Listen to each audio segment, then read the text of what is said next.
नमस्कार दोस्तों, स्वागत है आप सभी का आपके अपने चैनल द रिटेल इन्वेस्ट में। यहाँ पे मैं बात करने वाला हूँ दोस्तों, जो आपकी स्क्रीन में दिख रहा है स्टॉक की, रिलायंस इंडस्ट्रीज़ की। और आपको पता होना चाहिए कि रिलायंस इंडस्ट्रीज़ को लेकर के दो काफ़ी अच्छी न्यूज़ है दोस्तों। और ये जो न्यूज़ हैं दोस्तों, उसके बाद निवेशकों को क्या करना चाहिए, इस चीज़ के ऊपर ये वीडियो में चर्चा होने वाली है।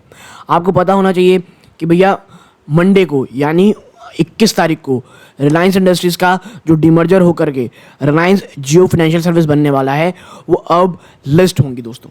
ठीक है, तो किस तरह बात होगी, क्या है पूरा मामला, एनालिस्ट का क्या कहना है, ऐसे तमाम सवालों के जवाब इस एक वीडियो में ढूंढने की कोशिश करेंगे। ठीक है, तो आप देखें लास्ट ट्रेडिंग सेशन में अचानक दोस्तों निचले स्तरों पे ना 1:30-2 बजे के बाद एक बड़ी तेज़ी देखने को मिली, लेकिन फिर स्टॉक बंद होते थोड़ी गिरावट आई गई दोस्तों। ठीक है, लेकिन आखिर वो क्या खबर थी, देखिए एक एक करके खबरों में और चीज़ों में चर्चा करेंगे। सबसे पहले आप देखें जो रिलायंस जियो फाइनेंशियल सर्विस दोस्तों, जो कि रिलायंस इंडस्ट्री से डीमर्ज होने वाली है दोस्तों, वो स्टॉक एक्सचेंज में लिस्ट हो जाएगी 21 अगस्त को यानी मंडे को। और during a price discovery session on July 20, जो JFS were valued at 261.85 piece यानी 261 रुपये प्रति शेयर आप कह सकते हैं स्टॉक की प्राइस की गई है। बट एक्सपर्ट ये बिलीव कर रहे हैं कि जो स्टॉक है दोस्तों वो 300 के मार्क तक भी जा सकता है आराम से। जी हाँ, यहाँ पे कहा जा रहा है कि भैया जो स्टॉक है ये 300 तक भी आराम से जा सकता है दोस्तों। ठीक है, आप देखें the stock could list at around 300 if one exclude the treasury stock that company ons.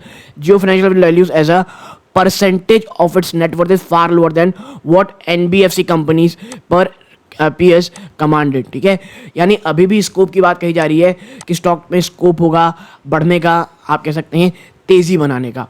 ठीक है, नेक्स्ट चीज़ क्या है भैया, आगे बढ़ते हैं। देखिए between July's price discovery session Monday's listing seen की डेवलपमेंट। ठीक है, क्या क्या वो की डेवलपमेंट होंगे जो मंडे की लिस्टिंग के बाद देखने को मिलेगा, such as the launch of asset management ventures and the reported plans of foreign to insurance sector. जी हाँ, कंपनी एसेट मैनेजमेंट वेंचर में जा सकती है, कंपनी इंश्योरेंस सेक्टर में जा सकती है, and GFS has formed a joint venture with US based asset manager BlackRock to enter the asset management space। जी हाँ भैया, जो आप कह सकते हैं US based BlackRock है, उसके साथ मिल करके जियो फाइनेंशियल सर्विसेज इंडियन के जो आप कह सकते हैं इंडिया एसेट मैनेजमेंट स्पेस है उसमें जाने वाली है।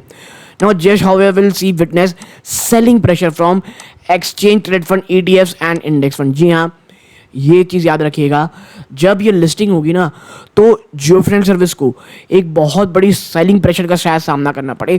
किस चीज़ की, ETFs का और इंडेक्स फंड, क्योंकि उस स्टॉक से निकलेंगे दोस्तों, क्योंकि कुछ रीजंस के कारण। ठीक है, और ये मैं बता दूं आपको, अगर JFS में गिरावट होती है, स्टॉक निचले स्तरों पे कह सकते हैं आप लिस्ट होता है, तो फॉर अ लॉन्ग टर्म ये एक अच्छा स्टॉक है, इसमें कहीं कोई डिनाइबिलिटी नहीं है।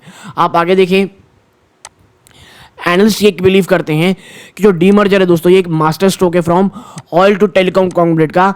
क्यों है भैया मास्टर स्ट्रोक ये कंपनी को डीमर्ज करना, क्योंकि it would help the new company attract different set of investor. इसके बाद क्या होगा ना दोस्तों, क्या होता है जब एक रिलायंस में एक ही कंपनी रहती है ना, तो हाथी का हो जाता है वो स्टॉक। तो जो अन्य यानी आपके जो एसेट मैनेजमेंट सर्विस, ऐसा इन्वेस्टर है जो एसेट मैनेजमेंट सर्विस में निवेश करना चाहता है, इंश्योरेंस सेक्टर में निवेश करना चाहता है, उसके लिए कोई अलग से कंपनी नहीं है, क्योंकि उसे पता है भले ही रिलायंस वो धंधा कर भी रही होगी, लेकिन अगर वो निवेश करता है तो सिर्फ वो एक स्पेसिफिक कंपनी में निवेश कर रहा होता है। तो ये चीज़ है दोस्तों, investor strategic partners and lender specific interest in financial service business. लेकिन अब वो निवेशक जिसे फाइनेंशियल सर्विसेज में निवेश करने का मन है, उसके लिए एक ये काफ़ी अच्छा स्टॉक हो सकता है दोस्तों। आगे देखिए, they believe the financial service spin-off further chairman and MD of RIL Mukesh Ambani aiming of making it big in non oil business. ठीक है, और जैसे आप पता होगा कि रिलायंस इंडस्ट्री जो है, जो नॉन ऑयल बिजनेस में अपने आप को फर्दर मूव करना चाहती है in non oil business. Besides telecom, the countries largest conglomerate has large ambitions in retail, e commerce and now in the financial space दोस्तों। ठीक है, तो ये तमाम तरह की चीज़ों की बात कही जा रही है, और मुझे ये लगता है कि as a longer term investor दोस्तों, ये अगर कोई भी खरीदारी होती है, अगर सेलिंग प्रेशर आता है म्यूचुअल फंड और ईटीएफ्स की तरफ से, तो एक खरीदारी का मौका होगी। क्योंकि रिलायंस जो ना दोस्तों ट्रेडिंग के लिए मुझे सही नहीं लगता। अगर आपका विजन 3 से 5 सालों के लिए है तो ये एक बहुत बहुत ही ज़्यादा शानदार स्टॉक है दोस्तों, ठीक है। और मुझे लगता है कि एज अ निवेशक आपको इस स्टॉक में निवेश करने की सोचनी चाहिए दोस्तों।